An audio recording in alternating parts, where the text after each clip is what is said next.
Hello, welcome to Raising PreTeens Right. I am your host, Elisa DiCristina. These are my opinions. You are welcome to yours, and please use your discretion when viewing our videos as they contain information related to mental health. We have been in a national state of emergency in children's mental health since 2021, officially and formally declared by the American Academy of Pediatrics, the American Academy of Child and Adolescent Psychiatry, and the Children's Hospital Association. A lot of behavioral health professionals are concerned that AI is going to exacerbate or worsen the mental health conditions that already exist. And we're concerned that new risks are going to emerge.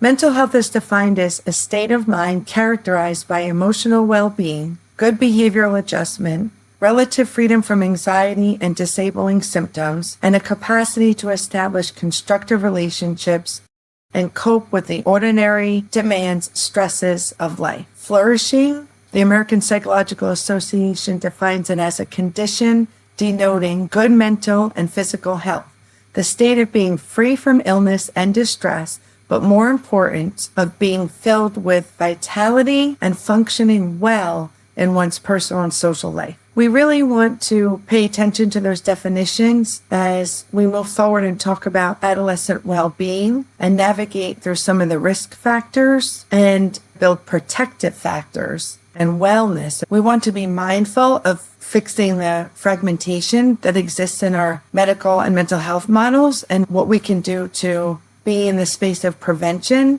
and mental health wellness. There's a lot of concern that youth will be desensitized or even traumatized with increased AI use. We're concerned that your children may have trouble discerning the truth, that there's a lot of misinformation out there. One particular concern is that mental health treatment might be mimicked.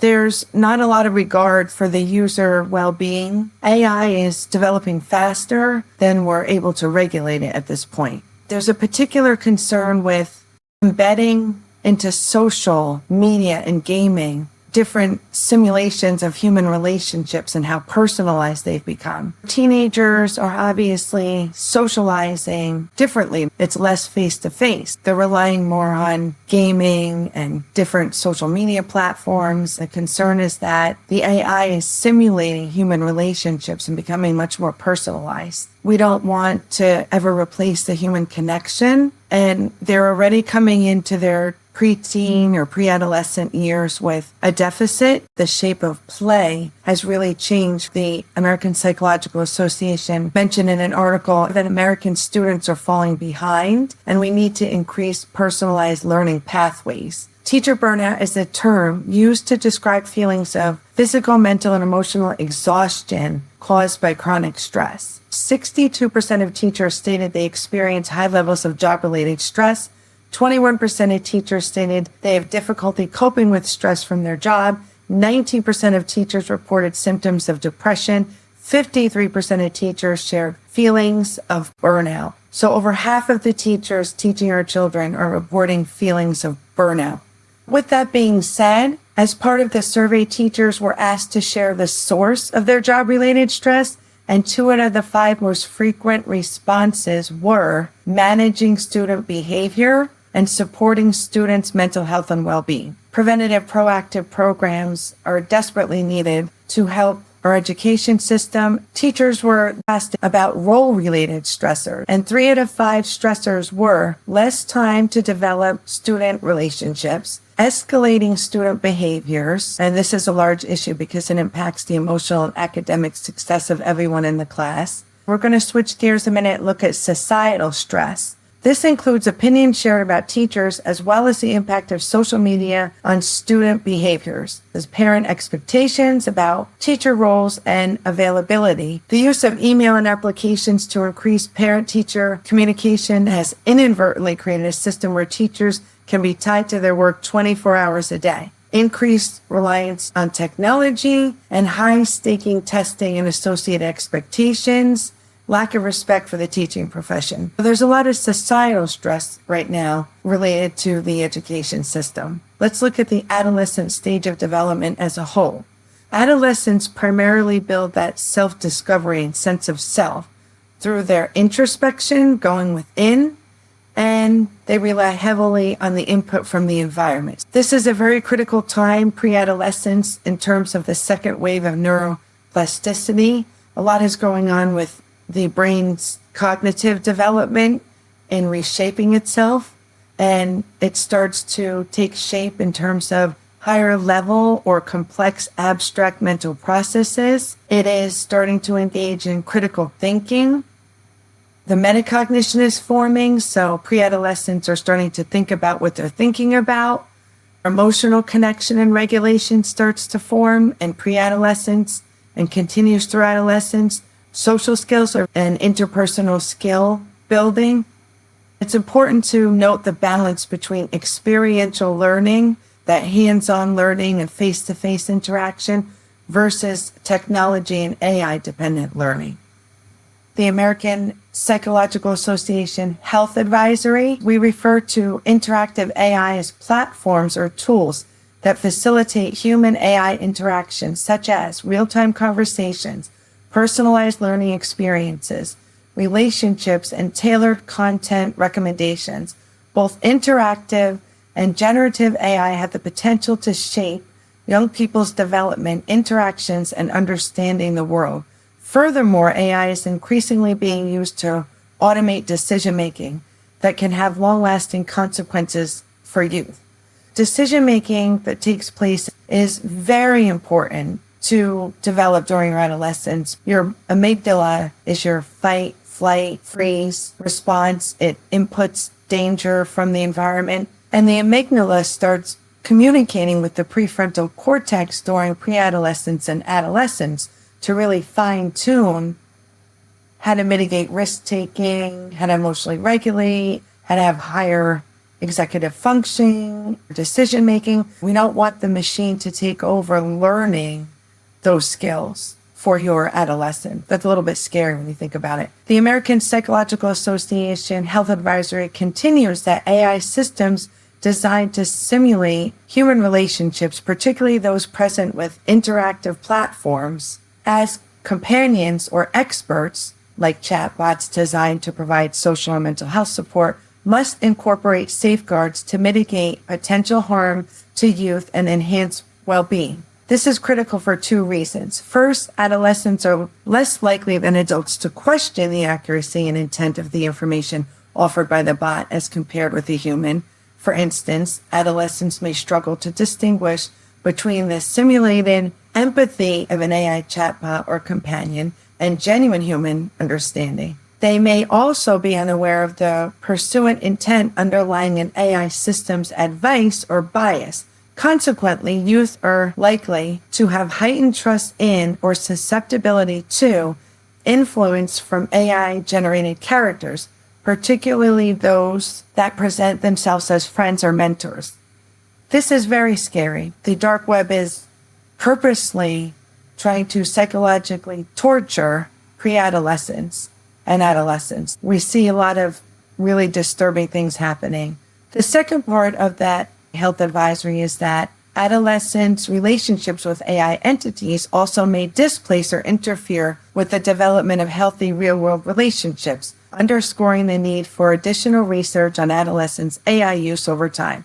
While these technologies may offer companionship and social support, particularly among youth that otherwise have difficulties forming healthy relationships with humans who have similar interests or identities, they also carry the risk of creating unhealthy dependencies and blurring the lines between human and artificial interaction. Early research indicates that strong attachments to AI-generated characters may contribute to struggles with learning social skills and developing emotional connections.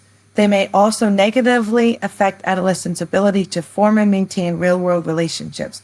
Accordingly, we present the following recommendation to increase the skills of human relationships, face-to-face relationships, and the competencies that go along with having good skills to form healthy human bonding. The American Psychological Association recommends AI developers should prioritize features that prevent exploitation, manipulation, and the erosion of real-world relationships, including those with parents and caregivers. This may include building in regular notifications and reminders. Adolescents are interacting with a bot, or AI tools could offer resources and suggestions to encourage adolescents to seek human interactions, especially if adolescents indicate they are experiencing significant challenges, such as suicidality or threats of abuse. We're just starting to hear on the news that regulatory efforts are being made. We can't rely on that. No matter how good you try to safeguard something, there's usually a workaround. And if anybody's going to find it, it's going to be an adolescent. The second recommendation is regulatory measures should ensure that AI systems designed for adolescents protect the mental and emotional health of adolescents, ensuring that AI technologies are safe and beneficial. The third recommendation is educators and parents can inoculate youth against potential harms of relationships with AI characters through literacy programs that A, explain that not all AI-generated content is accurate, B, discuss the intent of some AI bots, and C, educate youth about potential indicators of misinformation or marketing goals that may be underlying human-bot interactions. In a landscape that includes more online interactions among youth than ever before, it is critical that parents and educators provide adolescents with opportunities to develop and sustain supportive, mutual, happy relationships with other humans. The Raising PreTeens Right program specifically educates youth about potential indicators and misinformation. Our prevention program really encompasses the third recommendation from the American Psychological Association. Continuing with the advisory, developers of these systems should take steps to avoid exploiting sensitivities of young people, such as heightened social sensitivity and underdeveloped impulse control that may occur through early and mid-adolescence. AI experiences also should be appropriate for adolescents' level of psychological maturity, like self-regulation skills, intellectual development, understanding of risks, and should incorporate age-appropriate safeguards such as being trained on age-appropriate data, protective defaults, and design choices that differ from those intended for adult users. Warning that AI might delay pre-adolescent and adolescent development by decreasing the opportunity for pre-adolescents to learn healthy self-regulation skills. They need that window of opportunity for their brain to develop before they start relying on artificial intelligence. That's a very big vulnerability. The misuse of adolescents' images and voices can lead to creation of dissemination of harmful content, including cyber hate, cyberbullying, and sexually abusive materials such as deep fakes and non-consensual explicit images. These practices can have severe psychological and emotional impacts on young individuals, including increased risk of depression, anxiety, and suicide-related behaviors. Taking images of the faces of the minors and putting them on bodies that don't belong to them, that's going to severely impact their well-being. We urge all stakeholders to ensure youth safety is considered relatively early in the evolution of AI. It is critical that we do not repeat the same hurtful mistakes that were made with social media. This is particularly important for at least two reasons. First, unlike social media use, adolescents may be unaware when they are using AI or AI-assisted technology and may not realize how AI is impacting their lives. Second, AI has made the process of discerning truth even more difficult. AI-generated summaries may not always be accurate, and students must not be overly dependent on AI, which can impede developing their own knowledge and skills. Preteens are already at a deficit reading nonverbal language and social cues. The family structure has also changed a lot. Between the way play has changed and the family structure has changed, and the introduction of screens and technology, there's already a real concern for social emotional learning deficits by the time children hit their pre-teens. So we don't want to further put on a stress of AI and create an even larger deficit. Language delays are happening. Children are even sometimes manifesting pseudo-autism symptoms due to screens. Lastly, the American Psychological Association in reference to artificial intelligence and youth well-being says, quote, ensuring adolescent safety and well-being requires action from numerous stakeholders, including but not limited to parents, caregivers, educators, policymakers, technology industry professionals, adolescents, and platforms that develop and or host AI tools. It's going to take all of us to reverse the trajectory that we are on. We designed a program that is future focused. We ask, what can we do to solve this problem? We want to be positive focused and empower pre-adolescents. We do this by taking actionable steps towards our solutions in our program. We also acknowledge this is going to take a multidisciplinary team. Lastly, we shaped our program to be very goal-directed. Our objectives are very clear. We have a clear direction for solutions and progress. We're trying to balance out the subject of personal development for pre-adolescents with AI and technology. A balance has to come into fruition in order to tackle this mental health crisis that we're in. In our next video, we're going to talk about solutions and how uniquely our program is set up and why this is a must for every pre-adolescent. They're not getting this information anywhere else. This is specifically designed to tackle the modern day issues that our pre-adolescents are experiencing. Visit us on raisingpreteensright.com, where you can sign up for our newsletter and receive a discount on our educational program. Thank you.